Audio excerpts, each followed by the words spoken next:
propaganda itu ilmu makrifat, ilmu tertinggi dari strategi mempengaruhi orang lain.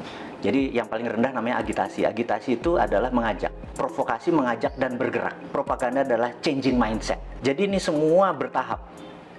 Mengajak dulu, mengajak dan bergerak, kemudian changing mindset. Propaganda itu bukan sekedar informasi satu aja, itu masih agitasi namanya. Propaganda itu changing mindset. Misalnya kita ingin Indonesia ini negaranya khilafah gitu. Ini contoh saja.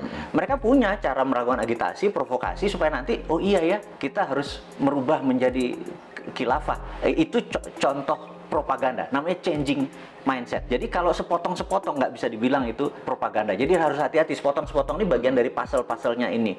Counter propagandanya pun kita udah harus siap. Gitu, ada counter propaganda. Oh ini bagian dari propaganda, bagian dari agitasi, bagian dari provokasi, bagian dari kita harus ada counternya. Saat ini dunia intelijen harusnya punya divisi itu. Mudah-mudahan sadar. Karena sadar itu dalam artian karena ilmu ini bergeser terus, ilmu komunikasi massa ini bergeser terus. Dulu adalah menggunakan koran, dulu menggunakan TV, dulu menggunakan radio, sekarang menggunakan apapun. Jadi sekarang ini perangnya bukan battle ground, bukan perang ground, tapi battle space. Nah, kemampuan battle space kita ini, perang di udara tadi, bukan satelitnya, bukan sekedar internetnya, bukan sekedar sosmednya, tapi kontennya ini benar-benar tidak sesederhana yang seperti kita bayangkan. Nah, di sana dokter-dokter semua, iya kan, bukannya seseorang yang ilmu pengetahuan akan psikologinya nggak mateng gitu. Jadi saya pikir banyak yang harus kita pelajari. Jadi sekali lagi anak-anak muda yang di bawah 40 tahun yang saya bilang nanti 4 tahun lagi berkuasa itu kesempatan Anda belajar. Karena yang tua-tua nggak mungkin belajar kan? Terlambat. Saat ini yang saya lihat kita terjadi pelemahan di dalam memahami namanya sovereignty atau kedaulatan. Ekonomi kita tidak berdaulat, finance kita tidak berdaulat, bahkan sumber daya alam kita tidak berdaulat. Bisa diambil contoh gini, kita udah dikadali sama Freeport. Dikadali Freeport tuh gini, Grasberg itu adalah tambang tembaga. Kita cuma dapat koper konsentrat.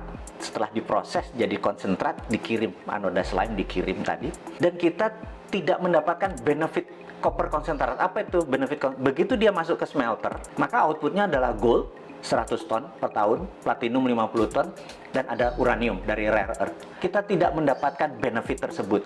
Jadi kita cuma dibayar pajaknya hanya koper tembaga gitu ya. Oke, kebodohan 40 tahun udahlah, biar dulu mbah-mbah yang kita mungkin udah dapat benefit ya wes, kita kan orang Jawa dididik mikul dhuwur mendem jero ya. Ya sudah, kita mikul dhuwur, oke gitu. Tapi kalau sekarang lupanya ada undang-undang yang nikel. Jadi nikelnya 25%, ini lucu. Begitu dia tambang, nikelnya 25%, nggak boleh 40. Karena kalau maksudnya kemurnian nikelnya ya 25. Yang kita harusnya adalah kemurnian nikelnya 99,9. Tapi kalau 99,9 maka banyak yang dibuang. Dia nggak mau, dia maunya 20% aja. Kenapa? Karena 20% itu ada dua benda yang dia incer. Satu feronya, dua litiumnya. Jadi waktu dibayar, hanya dibayar nikelnya saja. Litiumnya sama feronikelnya sama nikel lateritnya itu gratis. Nah, kemudian isu terakhir adalah tin atau timah yang katanya mau digitukan sama. Tapi sama Cina apa yang dilakukan? Kadar tinnya harus 25% karena di 70% itu masih ada yang namanya thorium, masih ada yang namanya osmium buat laras senjata. Dan kita cuma dibayar tin timahnya doang gitu ya. Nah, kok masih goblok sih gitu ya, cuman kita ngingetin aja gitu. Yang mbok sekarang sudah sekian lama, ya kalau mau dibayar namanya konten dari mineral tadi yang dibayar. Litiumnya berapa, osmiumnya berapa, thoriumnya berapa, rare earth-nya. Jangan cuma dibayar pokoknya dan nilainya paling murah. Jadi koper tuh paling murah, nikel tuh paling murah, timah juga paling murah, stannum ya bahasa kimianya, SN biar pada inget ini. Pasti pada lupa pelajaran SMA dulu ya. SMA dulu kalau fisika tuh saya inget ada hari libur nanti kita rebus kubis Prancis HEL gitu ya, pada lupa kan pasti kan gitu ya. Nah kita sekedar ngingetin bahwa pelajaran itu penting karena biar nggak dibodoh-bodohin. Biar nggak dibodoh-bodohin. Yang kedua adalah kenapa Indonesia tadi yang jadi marketnya Cina tadi. Karena Tuhan itu sudah baik banget sama bangsa Indonesia. Bangsa Indonesia aja yang terlalu terpesona dengan bangsa lain. Saya selalu berkali-kali cerita, bayangin ini ada bola dari plastik, transparan. Kemudian bola itu kita kasih glitter, bola itu diputer. glitter itu akan ada di lingkaran tadi. Dunia ini yang sudah miliar tahun muter itu mineralnya ada di sabuknya. Karena itu Nusantara dengan hampir sekian panjang wilayah itu menghasilkan seluruh mineral itu. Jadi 130 unsur mineral yang ada di tabel periodik itu ada semua di Indonesia. Dari mulai rare earth, tanah jarang, segala macam. Dan ini adalah hanya ada di Indonesia loh, gitu. Kenapa kita masih terpesona sama bangsa lain?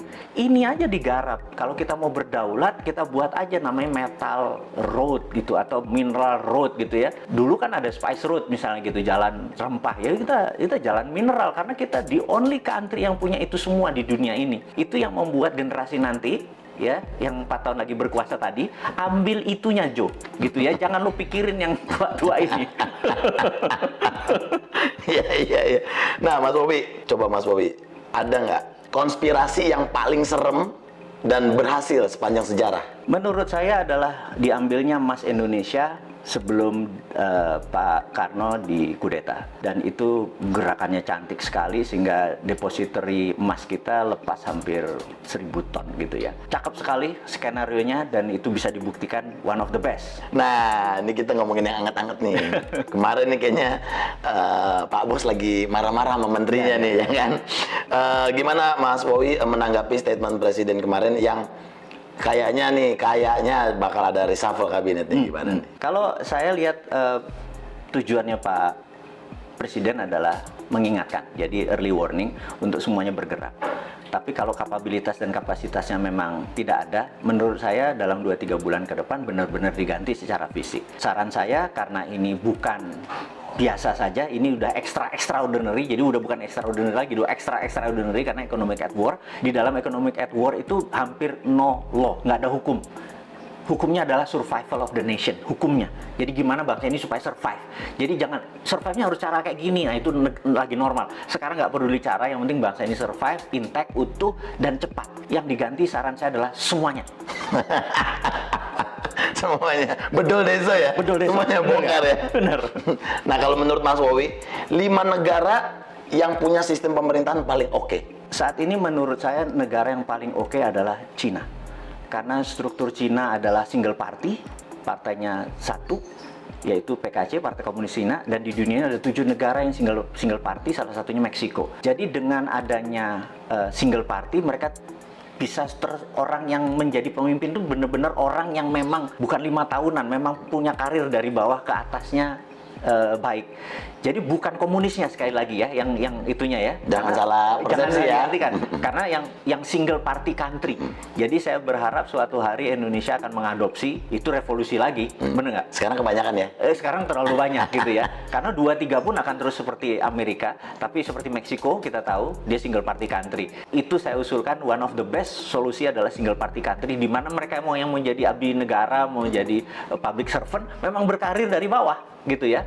Dan jadi antara country dengan party atau partai menjadi satu. Itu tadi baru Cina tuh. Ya pokoknya yang single party country ya. Kita googling bareng-bareng. Iya. Nah itu, makanya jangan apa-apa lengkap. Nah, ya benar. Teman-teman biar belajar ke Wikipedia, bener nggak? Bener. Nah, pertanyaan terakhir.